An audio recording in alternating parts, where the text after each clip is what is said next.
Bonjour à toutes et à tous. La messe conclusive du cinquantenaire de l'église cathédrale Saint-André de Yopougon, célébrée le samedi 30 novembre dernier, a vu la participation de nombreux prêtres, religieux, religieuses, des autorités politiques et personnalités.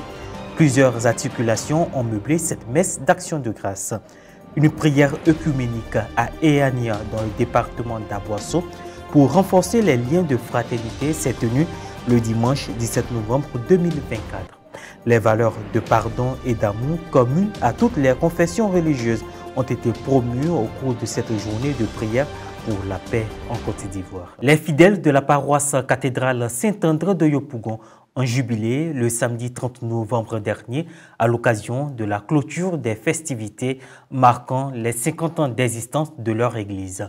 Procession dévotive, exhortation, distinction et bénédiction apostolique sont quelques temps forts de ce jubilé d'or. Reportage Brissagosou Chalen Kwadio, Serge Lébé, commentaire Mourel Poti. Fondée en 1973, la paroisse cathédrale Saint-André dans la commune de Yopougon totalise 50 ans d'existence.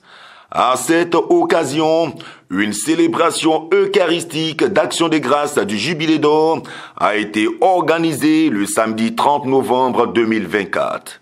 Son Excellence Monseigneur Jean Salmon Lesouté, après que leur Excellence, Messeigneurs Ignace Bessi Dogbo et Bruno Essoyedo aient formalisé le projet et lancé les premiers travaux. Pendant ce temps, parcours idyllique et fécondité spirituelle, dynamisme pastoral et expansion des communautés ont donné à la paroisse liée à l'église cathédrale de devenir le centre de la catholicité yopougonaise, si je puis dire.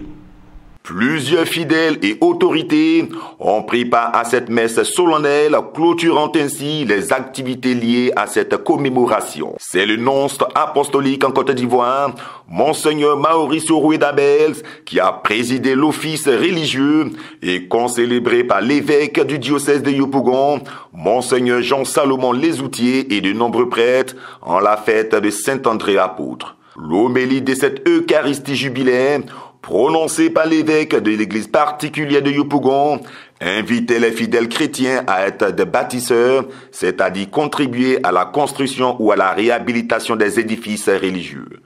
Saint Joseph, c'est un charpentier. Vous-même regardez la charpente de l'église. Regardez la charpente de l'église.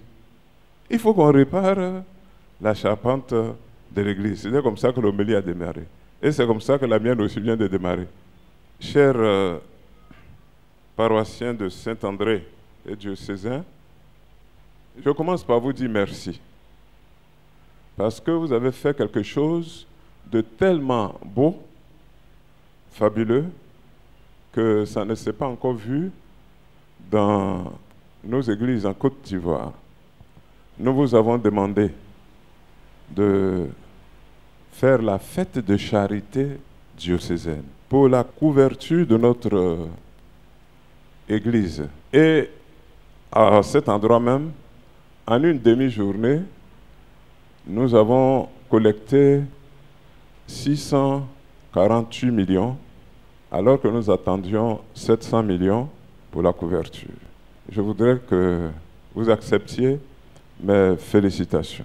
En rendant hommage aussi à leur saint patron, Saint-André apôtre, toutes les entités et générations de l'église cathédrale en procession se sont mobilisées pour offrir des dons de toutes sortes sous les chants de la fusion des chorales.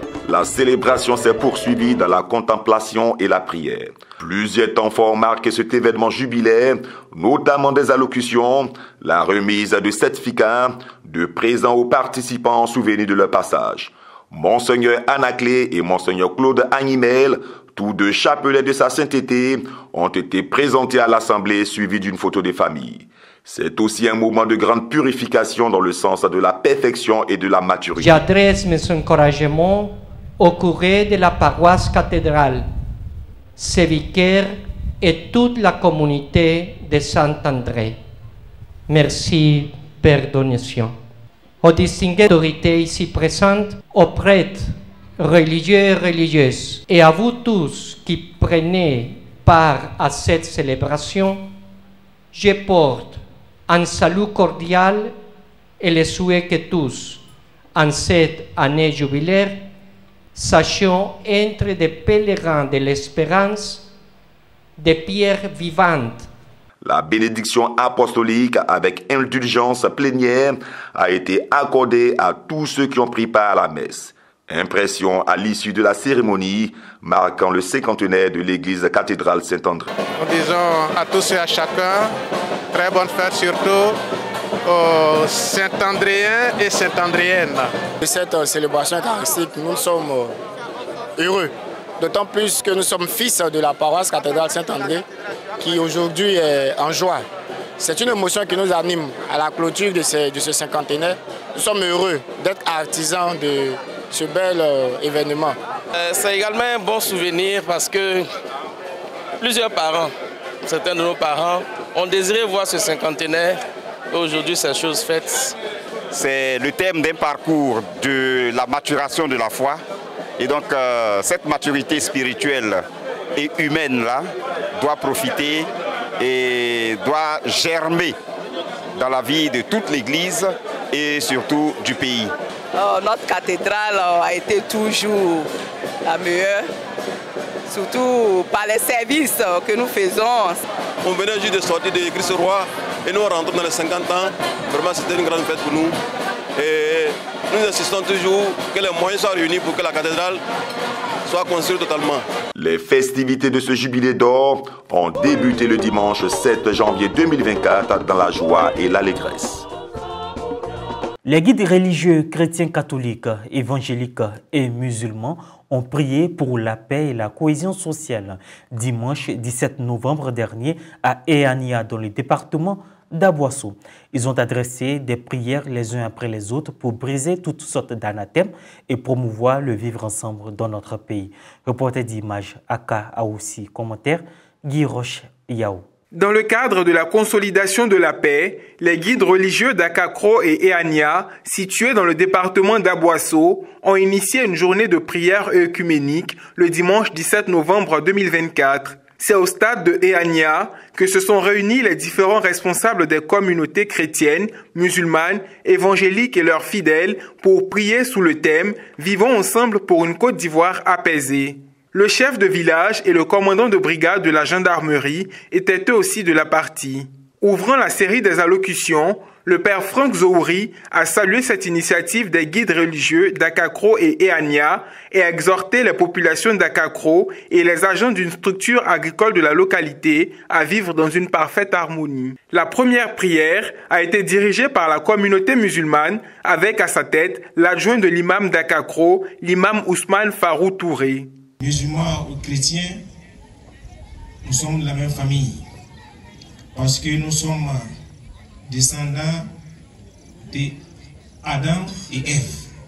Après son intervention, les pasteurs des églises méthodistes, SEMA, Assemblée de Dieu et plusieurs autres communautés du secteur se sont succédés au micro pour prier pour la paix en Côte d'Ivoire, mais aussi pour les futures élections présidentielles. Et que nous levions les mains pures, sans mauvaise pensée, les mains pures, et demandons tous à Dieu qu'il y ait la paix ici, à Eania, Kakro, dans tous les lieux environnants. Nous te recommandons tous ces hommes politiques en tes mains, tous les partis politiques en tes mains. Transforme les cœurs des politiciens, mets ton amour dans les cœurs et mets l'amour du prochain dans les cœurs, afin que l'honneur et la gloire te reviennent à toi seul. À leur suite, la communauté catholique, représentée par la communauté de Saint-Égidio, a fait une allocution.